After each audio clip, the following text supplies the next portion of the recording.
2013 아르코 한국창작음악제 아창제 토크 만담 수다 6번째 시간 시작하도록 하겠습니다.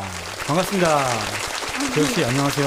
왜 이렇게 목소리를 깔고 얘기하시고 그러세요? 지난 4회하고 5회 때 제가 아는 게스트가 나왔다고 너무 까불었더니 사람들이 싸 보인다고 해서 다시 원래 품격 있는 저의 캐릭터를 유지하려고 해봤습니다. 안 어울리는 거 아시죠? 하던 대로 하세요. 알겠습니다. 죄송합니다. 하던 대로 하겠습니다. 자, 그럼 지난 회 잠깐 짚고 넘어갈까요? 이제 저희의 존재를 아셨는지 저희가 블로그나 유튜브에 지금 올리고 있는 저희의 토만수 조회수도 계속 많아지고 있고요. 페이스북 지금 좋아요 2,300 달성하고 있습니다. 네. 지금 저의 목표는 10,000까지인데요. 네. 10,000까지 좀 달성 부탁드릴게요. 언제까지 여러분. 될까요? 언제까지 하면? 여러분 지금 조회수 좋아요 100 누르시면 돼요. 일당 제가 알바 고용하고 있거든요. 아유, 걱정하지 않으셔도 돼요. 마세요. 네, 그리고 저희가 사무국으로 지금 아창제 관람 문의도 지금 많이 오고 있는데요. 네. 저희 공연 관람은 지금 전석 무료예요. 예. 그래서 일단은 저희가 모두 전석 초대로 이루어지고 있기 때문에 일단 예. 공연 관람을 원하시는 분은 누구나 공연 관람이 가능하시고요. 선착순인가요? 선착순은 아니고요. 예. 사전 예약제로 저희가 좌석 예. 배정을 해드리려고 해요. 예약을 그래서 지금 받고 있나요? 네, 미리 공연 관람을 원하시는 분들은 예. 저희 메일로 성함, 연락처 주시면 좌석 예. 배정해드리고요. 당일날 오셔서 성함 말씀하시고 티켓 찾으시면 될 것 같습니다. 네, 자세한 얘기는 또 블로그를 찾아보면 또 알 수가 있죠. 그럼요. 열심히 좀 찾아보시기 바라고요. 자, 그렇습니다. 그러면 세계 초연곡들의 역사적인 순간을 장식하기 위해서 각 오케스트라의 지휘자 및 연주자들이 땀 흘리며 연습하고 있다는 소식도 여러 통신사들 통해서 좀 전해지고 있나요? 통신사로는 전해지지 않고요. 우리가 전하는 거죠? 네. 저 KT인데 네. 저 핸드폰으로 계속 연락 오더라고요. 그렇게 해요. 우리가 열심히 전하겠습니다. 오늘 외국 지휘자 오늘 입국했습니다. 예, 지금 스타트를 하고 있고요. 자, 그래서 이번 아창제는 왠지 더 에너지가 느껴지는 공연이 될 것 같아요. 자, 그렇죠. 네. 그러면 게스트 오늘 또 소개 좀 게스트 해주셔야죠. 제가 모셨죠. 누구죠? 오늘은 제가 감독님 모셨습니다. 영화 감독이요? 제가 영화 감독님 모시고 싶죠. 영화 감독님 모시고 싶은데. 올 때 됐는데 영화 감독도. 그쵸. 제가 그러면 직장 옮길게요. 영화. 그러니까 우린 공연이니까. 저는 공연이니까 예, 저는 그렇죠. 예. 영화 감독님은 아니고요. 그렇죠. 저희가 이번에 그 서양 관현악곡을 연주를 이제 코리안 심포니 오케스트라가 하고 그렇죠. 그거를 예술의 전당에서 하잖아요. 예. 그 예술의 전당 콘서트홀 예. 무대 감독님 모셨습니다. 무대 감독님 나오셨습니다. 예. 안녕하세요. 무대 감독님요. 네, 저 네. 이 감독이라고 합니다. 이 감독님. 두 분 만나서 반갑고요. 예. 그 화려하고 유창한 언변이 뛰어난 이 아창제 팟캐스트에 참여할 수 있게 돼서 일단 기쁘다는 말씀을 드리고 싶습니다. 기쁜 목소리 아닌 것 같아요. 기쁘게 다시 얘기해 진짜 주세요. 기쁩니다. 춤이라도 추면서 얘기해 주세요. 그리고 또 여기 그 지영 씨도 너무 이쁘셔가지고. 얘 버릇 나빠진다니까. 자꾸. 사람들 다 예쁘다 지영 씨. 보여요. 지영 씨 이미 버릇은 충분히 나쁘신 것 같고요. 맞아요. 오만함이 하늘 찌르고 있어요. 진짜 너무하시네. 오자마자 막 대본까지 뭐라 그러고 안 제가 한다고 힘들게 모셨어요, 감독님. 네, 힘들게 모셨죠, 진짜 무대 감독님. 사실 공연에서 무대 감독이라고 그 무대 감독이라고 불리는 분들이 굉장히 많이 있죠. 공연에서 누가 있죠, 감독이라는 칭호를 갖고 계신 분들이. 무대 감독이 가장 흔하고 예. 그다음에 음향 감독도 있고 예, 조명 감독도 있고 예. 그리고 프로덕션에 참여하시는 분들도 예. 감독이라고 불리시는 분들이 많으시죠. 그렇죠. 네. 근데 유독 이 무대 감독님이라고 불리는 이 직함은 전체적인 것을 매니지먼트 한다고 그럴까요? 공연의 전반적인 부분을 사실 네. 그러는 입장이시죠. 그래서 네. 일단은 굉장히 지영 씨가 어렵게 섭외한 걸로 알고 있는데 어떤 간단한 소개를 좀 지영 씨가 해주실까요? 어떻게 할까요? 감독님 소개 제가 해드려야죠. 네. 감독님은 바흐, 평균율, 글렌글들을 무지하게 사랑하시는 여러분들 그 예술의 전당 그 SAC 뉴스레터 다들 받아보실 거예요. 거기에 네. 이제 선글라스 끼시고 이렇게 있으시잖아요. 그 감독님이세요. 예술의 전당 웹진 네. 이메일로 오는 이메일로 오는 뉴스레터. 거예요. 예. 네. 받아보고 싶지 않아도 항상 오더라고요. 그래? 근데 저는 안 받아보고 있는데 어떻게 해요? 그 예쁜 사람만 가요. 안 예뻐서 안 가나 보다. 아 진짜? 네. 아, 선별해서 가요 그것도. 아 그렇구나. 예술전당 그 회원 가입하시면 다 발송돼요. 아 그래요? 네, 공연 정보랑 뭐 좋은 정보도 많으니까 여러분들 많이 가입하세요. 네, 아 우리 예술전당 홍보를 또 여기서 하고 있군요. 그럼요. 좋습니다. 저희 네. 예술전당 홍보도 해드리고 더불어 11월 13일 7시 반입니다. 7시 반 예술전당 공연하는 그 무대 감독님 나오셨습니다. 자, 그러면 일단 감독님께서 직접 자기소개 간략하게 좀 부탁드릴게요. 저는 그 예술전당 콘서트홀 무대 감독이고요. 네. 올해로 11년째 네. 콘서트홀에서 일을 하고 있습니다. 예. 이제 그 아창제 관련해서도 아마 11월 13일 날 저희 전당에 들어오시면 네. 제가 또 무대 감독을 하지 않을까 싶고요. 음. 뭐 어쨌든 저를 이렇게 초대해 주셔서 굉장히 감사하게 생각하고 있고요. 네. 저도 공개적으로 처음 해보는 팟캐스트인데 네. 그 이 녹음을 하는 거를 네. 한 20회 정도 진행을 해봤었는데 네, 네. 이게 굉장히 재밌더라고요. 아, 그렇죠. 네. 이렇게 하시면 직접 하시면 이것도 재밌을 것 같아요. 네, 네. 그러니까 듣는 입장에서는 또 잘 모르는 우리야 뭐 아는 얘기를 또 한다고 할 수 있지만 저도 사실은 모르고 클래식에 대해서 모르고 하지만 이렇게 여쭤보면서 오늘도 좀 이런 얘기들이 좀 오갈 것 같아요. 네. 일단은 뭐 감독님 그렇고 뭐 지영 씨가 아까 뉴스레터 얘기를 하셨는데 네. 거기에 보면 사실 저도 잠깐 읽어봤는데 굉장한 어떤 클래식 마니아이시기도 하고 또 대단한 식견을 가지고 계시고 또 감독 무대 감독이 역할로서 그런 걸 좀 그럼요. 그런 직업적인 얘기도 좀 하고 계신데 저희가 모르는 무대에서 일어나는 이야기들도 많이 알려주시죠. 그렇죠. 예, 그렇게 직접적으로 한번 글을 쓰게 된 동기나 이런 계기는 어떻게 되실까요? 저한테 클래식은 일이고요. 네. 저한테 일에 관련된 분야이고 예. 그리고 항상 클래식을 좋아만 하다가 네. 그 콘서트홀에서 일을 해본다는 게 굉장히 저한테는 기쁜 일이었고요. 사실 처음에 시작할 때. 네. 그리고 이제 지금 와서 그 글을 쓰게 된 거는 네. 이게 온스테이지에 관련된 얘기들만 항상 들으시고 그렇죠. 그렇죠. 아니면은 유명한 작곡가라든지 음. 뭐 서양 음악의 역사라든지 예. 이런 얘기들을 저도 읽고 보면서 자랐는데 네. 근데 정작 일로서 다가오는 그 클래식 공연장 그리고 공연 한 회가 예. 저한테 사실 너무 재밌었어요. 그리고 이제 11년 됐다고 말씀드렸는데 시간이 지날수록 더욱 재밌어져요. 그러니까 제가 일에 대해서 뭔가를 알아가면 알아갈수록 네. 더욱 재밌어지기만 한 직업이고 이런 얘기들을 네. 어떤 식으로도 한번 알릴 수 있는 방법이 있지 않을까 네. 생각을 했어요. 네. 네. 그래서 이제 그 뉴스레터를 발행하는 부서가 네. 제가 잠깐 있었던 부서거든요. 아, 뭐 홍보 담당하는 그런 부서요? 네, 아니 뉴스레터를 발행하는 부서가 있는데 네. 네. 거기서 이제 회의를 하다가 아, 뭐 이러이러한 일들을 한번 해보자라고 예. 했는데 이제 윗분들께서 오케이를 하셔서 어, 그런데 정작 이제 제가 네. 그 얘기를 하고 나서 예. 다시 콘서트홀 이제 무대 감독으로 와서 제가 이 일을 시작하게 된 거죠. 그걸 본인이 네. 그냥 아이디어처럼 뱉은 말인데 본인이 직접 담당을 하게 된 거고. 그렇죠. 그것도 하나의 또 일이 과제가 돼버린 셈이죠. 네, 뭐 어쨌든 즐겁게 하고 계시고 굉장히 그 부분- 즐겁습니다. 예, 그 부분에 네. 대해서도 많은 식견을 가지고 또 어떻게 보면 지금 저희가 이 아창제 이렇게 저희가 토크를 하고 있는 이유도 뭐 클래식이라든지 이런 거의 대중화라는 부분 그리고 잘 몰랐던 부분을 좀 관객들에게 알리자라는 취지가 있는데 네. 마찬가지로 그런 취지로 지금 그런 글을 쓰시고 하시는 걸로 알고 있어요. 앞으로도 계속 저기 글을 쓰시면서 그렇게 대중들과 소통을 하실 예정이시죠? 그렇죠. 네. 당연한 얘기를. 어쨌든 무대 감독이시면서 무대 감독을 하게 된 계기도 그러면 클래식 음악에 대한 어떤 관심과 그런 게 생겨서 지금 직업을 선택하신 건가요? 어떤? 저한테는 계기가 있었고요. 네.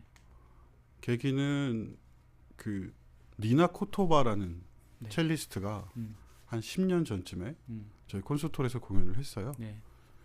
근데 그날 저희 무대 감독들이 직접 모든 전환들을 하거든요. 예술연당에서. 근데 저희 선배분이시죠. 근데 그날은 이제 음악이 들리는 게 아니라 그 저희 선배분들께서 무대에 전환을 하러 들어오시는 모습들이 네. 그날따라 이렇게 유난히 멋있게 보이더라고요. 아, 그래서 저걸 한번 해보고 싶다. 그때는 그냥 단지 관객으로 참여를 하셨던 거예요? 그렇죠. 어, 네. 어, 그때 그 티켓도 예, 한 인터넷 사이트에 글을 쓰고 있었는데 예, 거기서도 이제 돈을 안 주고 어, 티켓으로 줬었어요. 보고 싶은 공연을 고르면. 네, 그래서 저도 니나 코토바카 공연을 골랐거든요. 그래서 참여하게 된 공연인데 그 선배의 모습을 보고 저걸 한번 해보고 싶다라고 생각했어요. 뭔가 왔군요. 빠지직하고. 네. 네. 그리고 진짜 웃기게도 6개월 후에 제가 그 일을 하게 됐어요. 어, 네. 뭐 이게 과정은 길지만 어쨌든 네, 네. 그 순간은 그랬습니다. 제가 네. 일을 하게 된 순간. 그러시구나. 알겠습니다. 그러면 뭐 다른 무대 감독 뭐 장르별로 좀 틀리겠지만 보편적으로 무대 감독이라고 하는 일에 대해서 전반적으로 대충 어떤 일들을 하는지 잠깐 설명을 해 주시는 게 지금 말씀하신 김에 어떨까 싶은데요. 예. 저희 예술연당에 지금 제가 하는 일 중에 예. 그 공연장에 들어가면 그 티켓을 수표하고 예. 자리를 안내하는 예. 뭐 어셔분들이라고도 하고 네. 저희 예술연당에서는 하우스 어텐던트라는 표현을 사용하는데 예. 그분들께 정기적이기까지는 않지만 어쨌든 강의를 하게 되는데 예. 그 강의 내용이 일단은 오케스트라 편성에 관한 내용입니다. 매일매일의 공연장 그 음악회가 다 똑같다고 생각하시는 분들이 굉장히 많을 것 같은데요. 네. 저희는 365일 전부 다른 공연을 합니다. 그리고 그 차이가 굉장히 미소하거나 미세하거나 그럴 수 있겠지만 분명히 매일매일 차이가 있습니다. 그러면 그 오케스트라 편성을 매일매일 바꿔야 하는데 분명히 원칙이 있어야 하고 네. 그거는 저희가 선배들을 통해서 아니면 저도 배웠고 제 후배들한테도 마찬가지고 오케스트라 편성에 관한 가장 기본적인 원칙들을 얘기를 하고 그리고 저희가 주지하고 일을 진행하는 게 가장 첫 번째고요. 그 다음에 이제 말씀하시겠지만 네. 그 기획자와 예. 그리고 공연하는 예술인들 그 사이에서 저희가 굉장히 많은 부분들을 중재를 하게 되는 역할을 하죠. 그렇죠. 예. 정리하시는 거죠. 그렇죠. 예.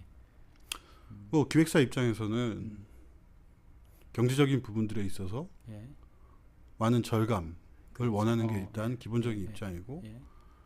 연주자들은 자신들이 생각하는 음악에 대한 생각을 표현하기 위한 굉장히 디테일한 부분까지 예. 저희들한테 요구를 하고 예. 그게 저희 공연장을 예. 그 쓰게 해주는 입장에서는 예. 금전적인 부분들과 연결이 될 수도 있고 그렇죠. 예, 그래서 그 둘 사이에서 뭐 계속 어. 끊임없이 매일매일 아, 중재를 하게 되는 그런 그럼 역할을 주어진 하죠. 상황에서 최대한의 효율성을 발휘할 수 있게 해주는 게 무대 감독의 역할이라고 간단하게 얘기를 해도 될까요? 그러니까 서로 그렇죠. 간의 그런 일단은 이견들 사이에서. 예. 그렇죠. 출연자, 기획자 그리고 관객들의 딱 가운데에서 이렇게 균형을 유지하고 계시는 것 같아요. 그리고 저는 이제 11월 13일 저희 이제 현대 창작 관현악곡을 이제 저희가 연주할 예정이잖아요. 그러면 뭐 콘서트홀에서 이런 현대곡들이 연주하면서 이런 어려운 점이나 그런 점은 없었는지 좀 여쭤보고 싶거든요. 뭐 클래식한 공연들과는 좀 다른 점이 없나? 감독님으로서 일하기가 더 힘들지 아니, 않아요? 일하기에 다 힘든 점이 아니라 그냥 그동안 있었던 공연들 중에서 현대곡은 이런 점에서 특이한 점이 많다. 이런 왜냐하면 현대곡은 뭐 편성도 좀 특이할 수도 있고 악기 사용도 좀 다른 부분이 많잖아요. 연주자의 뭐 위치도 뭐 연주를 무대에서 하지 않고 뭐 무대 밖에서 하는 경우도 있을 수도 있고 그런 뭐 연주자가 그런 걸 요구하는 경우도 많잖아요. 그런 건 없었는지 저희는 잘 모르지만 뭐 기억에 남는 게 있다면 소개해 주셔도 좋을 것 같아요. 무대 감독의 입장에서는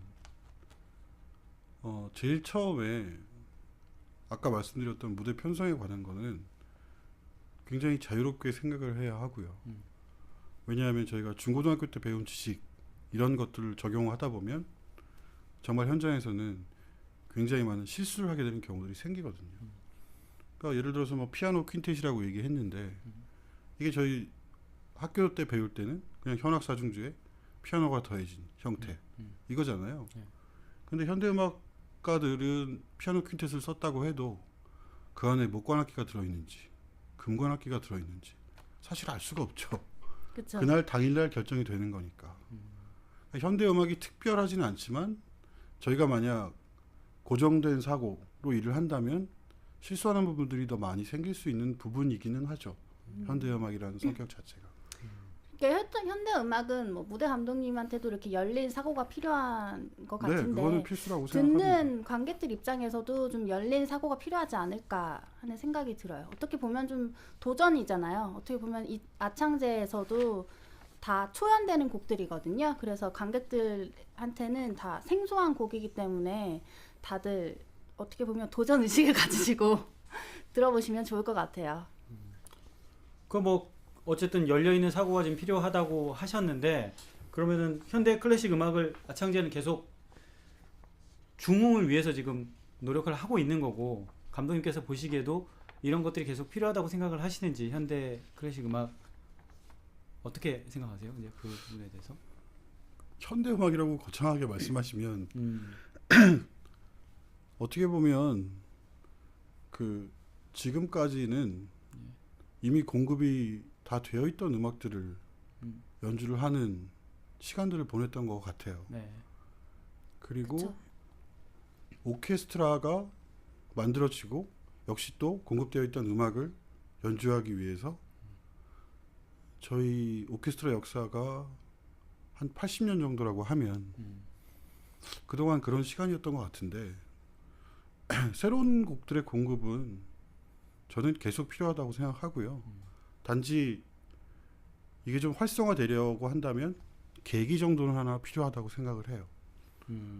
어떤 예를 들어서 저희 이제 국내 한 오케스트라가 그 유명한 음반 레이블 뭐 다 아시겠지만 이제 녹음을 시작했는데 거기도 역시 지금까지 있던 기존 곡 이런 곡들을 다시 재녹음하는 이런 프로세스를 거친 후에는 그들이 가지고 있는 상임 작곡가의 곡 물론 한국인을 얘기하는 거죠. 이런 계기들이 자꾸 생겨야 된다고 생각하고요.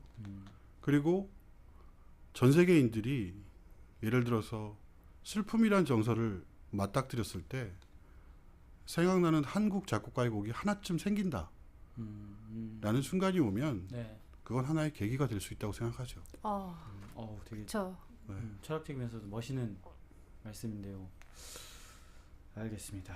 그럼 계속적인 이런 작곡을 할 수 있는 여건이 만들어져야지 그런 곡도 계속 나오지 않을까 하는 저는 생각이 들어요.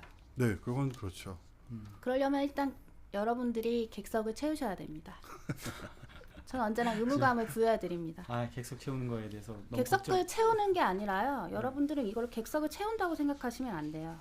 단순히 이건 객석을 채운다는 문제가 아니라요. 사명감을 가지고 하셔야 된다고 저는 생각을 해요. 국내 현대 음악의 역사를 그럼요. 같이 쓰는 거니까. 그럼요. 네. 역사를 같이 쓰셔야죠. 그러니까 쓰기 역사를 싫으면 왜 다른 사람이 쓰게 만들어요? 직접 쓰셔야죠. 네, 그러면 우리 이동조 감독님께서도 좀 아창제에 더 관심을 좀 가지시고 지금 본인이 뉴스레터를 하시는 취지처럼 우리도 현대 음악, 현대 작곡가에 대해서 많이 발굴을 하려고 하고 그런 걸 좀 대중화시키려고 하고 있으니까 이번에도 많은 좀 잘 좀 부탁을 드리고요. 끝으로 이번 아창제에 대해서 혹시 저희 이제 진행하는 거에 대해서 그러면 예술의 전당 무대 감독의 입장으로서 또 클래식 애호가의 입장으로서 마지막으로 좀 바라고 싶은 거나 부탁하고 싶은 게 혹시 있으신지. 제가 그 일적으로는 예. 저희 그 13일 날 오시면 최선을 다해서 도와드릴 거고요. 그리고 개인적으로는 그 이번에 그 아창제 분들께서 현대음악 콘서트를 한번 보러 오셨다고 들었어요. 예. 그죠? 네, 그럼요. 네. 그날 정말 수많은 현대음악 곡들이 있었는데 그 중에 유일하게 드뷔시의 유이라는 곡이 있었죠.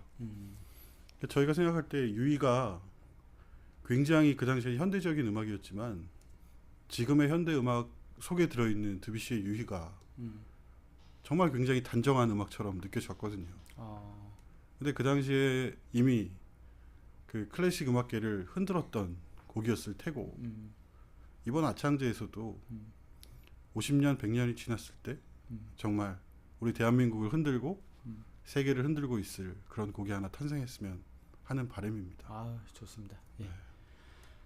예, 오늘 말씀 감사드리고 어쨌든 이번에 참 얼마 안 남았습니다.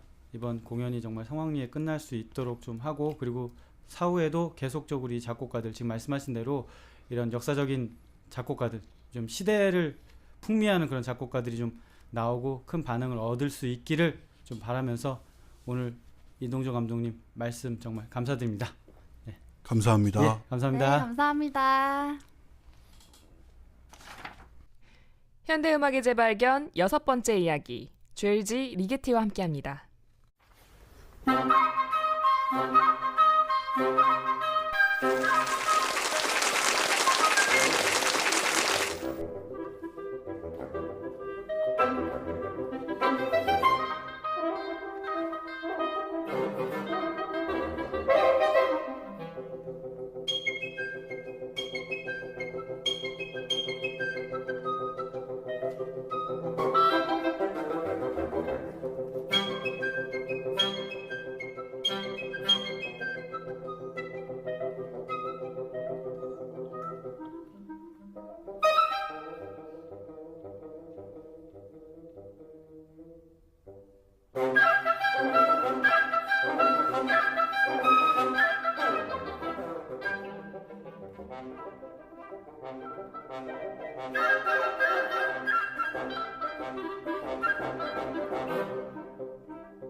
오늘 곡 어떠셨나요? 굉장히 귀엽고 깔끔한 곡이죠. 예, 그러네요. 네. 예, 항상 음악 감상하는 이 시간이 좋아요. 감사합니다. 예. 목관 오중주를 위한 6개의 바가텔인데요. 네. 제가 개인적으로 좋아하는 곡이기도 합니다. 예. 목관 오중준. 네, 플룻, 오보에, 클라리넷, 바순, 호른 이렇게 5개로 구성되어 있습니다. 그렇군요. 예. 네. 토만수에서 저의 개인적인 취향이 너무 드러나는 것 그러니까 같아요. 사심이나 뭐 자기 이게 그게 딱 네. 뭐 인기 투표를 거치고 뭐 이런 건 아니잖아요. 이 곡을 선정하는데. 그렇죠. 제 선택이죠. 예, 그냥. 열심히 많이 듣고 알았다는 네. 거죠. 현진 씨가 그냥 다 알아서 하니까 저희는 느낌 아니까 현진 씨는. 감사합니다. 리게티는 현대음악에서 떼놓을 수 없는 중요한 작곡가이기도 한데요. 이 작곡가의 곡 중에 어떤 곡을 소개하면 좋을지 굉장히 많이 고민을 했었어요. 소개해드릴 만한 스토리를 갖고 있는 곡들이 되게 많거든요. 네. 그래서 작곡가의 의견을 존중해가지고 리게티 자신이 지금까지 본인의 작품들 중에 가장 중요한 것이라고 인정했던 리게티의 현악사중주 2번을 소개해야 되나. 자기가 대표작이라고 그쵸. 꼽는 본인이 가장 중요하다고 생각했던 네. 곡이 현악사중주 2번이거든요. 예. 근데 되게 좀 어려워요. 그래요? 그래서 대중분들이 쉽게 접하기엔 좀 어려운 곡이거든요. 예. 그래서 저도 처음 들었을 때 되게 어려웠고요. 그래서 듣는 사람의 입장도 생각하자 그래가지고 선택한 곡이 이 곡이에요. 이 목관 오중주를 그쵸. 위한 6개의 바가텔. 네. 바가텔은 뭐예요, 근데? 제목이에요? 네, 바가텔이 이렇게 되게 쓸모없는 가벼운 이런 뜻을 갖고 있어요. 그래서 음악에서 표현하자면 되게 짧고 가벼운 곡이라고 생각하시면 돼요. 그냥 네. 뭐 그냥 쉽게 그냥 툭 한번 들을 수 있다 이런. 네, 그쵸. 그래서 이 곡은 리게티의 되게 매력적인 곡인데 많이 알려지진 않았어요. 뭐 사실 관악 앙상블 현대곡 레퍼토리에서는 되게 많이 대표적으로 연주가 되는데요. 근데 관객들이 대중적으로는 어필이 되지 않은 것 같아요. 관객들에게. 왜냐면 뭐 관객분들이 현대음악 공연장에 많이 안 가시잖아요. 그렇죠. 예. 네, 그런 그러니까 영향도 있는 모르니까 것 또 같고. 이제 한번 이런 곡도 있다라는 거를 그쵸. 소개해 네. 주시겠다. 예.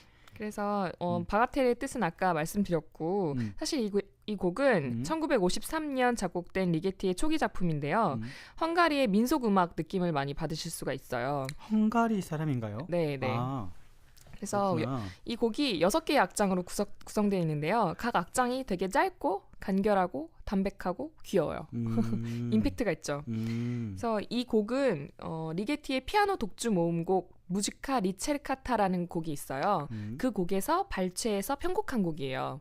자기가 원래 작곡한 곡이 있는데 그쵸. 거기서 일부만 띄워서 정말 가볍게 네, 에피타이저 원곡도 식으로 그렇다기보다는 네, 원곡에서 예. 이렇게 발췌해서 많이 달라진 건 아니에요. 곡에서. 그래요? 근데 예. 피아노 독주곡에서 목관 오중주곡으로 편곡을 한 거죠. 그래서 원래 이 무지카 리체르카타는 총 11개의 악장으로 있는데요. 이 곡에서 몇 개 부분만 발췌를 해가지고 편곡을 한 거죠. 근데 이 곡은 큐브릭 감독 아시죠? 네. 네, 큐브릭 감독의 유작이 된 1999년 아이즈 와이드 샷이라는 영화에서도 사용이 됐었어요. 영화음악으로 사용된. 네, 예. 탐 크루즈랑 니콜 키드만의 주연으로 많이 흥행했던 작품이죠. 네, 음악과 영화가 되게 잘 어울려요. 그러면 네.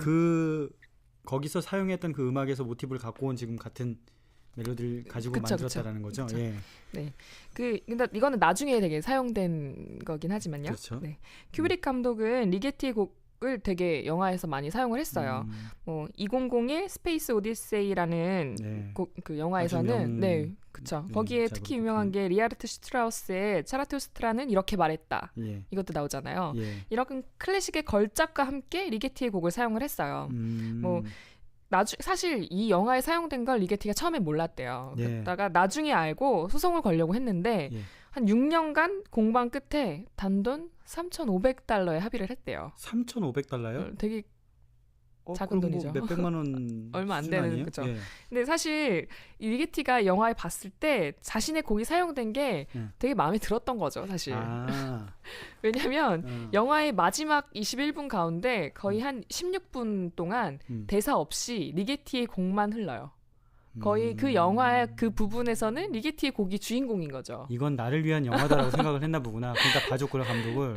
그래가지고 그 뒤에도 큐브릭 영화에서 종종 리게티의 곡이 사용이 돼요. 네, 그때 이제 화해를 했나 봐요. 좀 이제 이제 잘해봅시다. 이렇게 점점 악수하면서. 관계가 돈독해진 것 같아요. 네, 다음에는 $3,600 줄게 그러면서. 그래서 아주 조금 작곡가 소개를 잠깐 해보자면 네, 리게티는 1923년 트란실바니아에서 태어났어요. 그래서 이때 유대계 헝가리인으로 태어났는데요. 뭐 루마니아, 헝가리, 오스트리아로 국적을 의도치 않게 계속 바꾸면서 살게 돼요. 네. 이게 좀 아픔이 있는. 네, 그렇죠. 네, 의도치 않게 예. 네, 세계 대전과 이런 걸 겪으시면서 그러네요. 이렇게 조금씩 변하고, 그다음에 1956년 부인과 함께 오스트리아로 망명을 해요. 네, 여러 가지 이유가 있겠죠. 네, 6주간 한 스톡하우젠의 집에서 머물면서 전자음악을 실험하기도 하고, 뭐 그 다음 해에는 다름슈타트 현대음악제, 쾰른, 뭐 도나우 에싱겐 음악제에 참석하면서 작곡가로서 되게 자리매김하게 되는 작곡가예요. 그래서 그는 다름슈타트에서 활동하기 전에는 헝가리 민속음악을 토대로 작품 활동을 되게 많이 했어요. 헝가리 민속음악 색채가 되게 많이 드러나죠. 그 이후 다름슈타트에서는 현대 작곡가로서 뭐 실험적인 작품들을 하면서 주목을 많이 받았고요. 작곡계의 노벨상, 전에도 소개했던 작곡가 탄둔 기억하시죠? 네네. 탄둔이 받았던 상이기도 하고요. 그라베마이어상을 수상을 했어요. 그라베마이어상. 네, 우리가 알고 있는 한국 작곡가 진운숙의 스승님이시기도 해요. 그라베마이어라는 분이? 아니요. 이 리게티라는 분이. 아, 리게티? 네네. 그라베마이어상을 받았고. 네, 그래서 그 작곡가 진운숙도 그라베마이어상을 받았죠. 네, 예. 되게 유명하죠. 네. 음악뿐 아니라 문학, 뭐 건축, 과학, 수학 등 되게 많은 분야에 관심이 많았어요. 그래서 그는 말년에 이상한 나라의 앨리스라는 작품으로 오페라를 구상을 해요. 근데 구상을 했는데 끝내 작곡을 해서 이루지 못하죠. 근데 이 꿈을 제자 진흥숙이 이어받아서 2007년 미넨 바이에른 오페라 극장에서 초연되기도 합니다. 미완의 작품을 제자가 완성을 그 시켜서? 곡에 대한 구상을 리게티는 했었는데 리게티가 완성시키진 못해요. 그래서 그 구상을 제자 진흥숙 씨가 이어받아서 새로 창작을 한 거죠.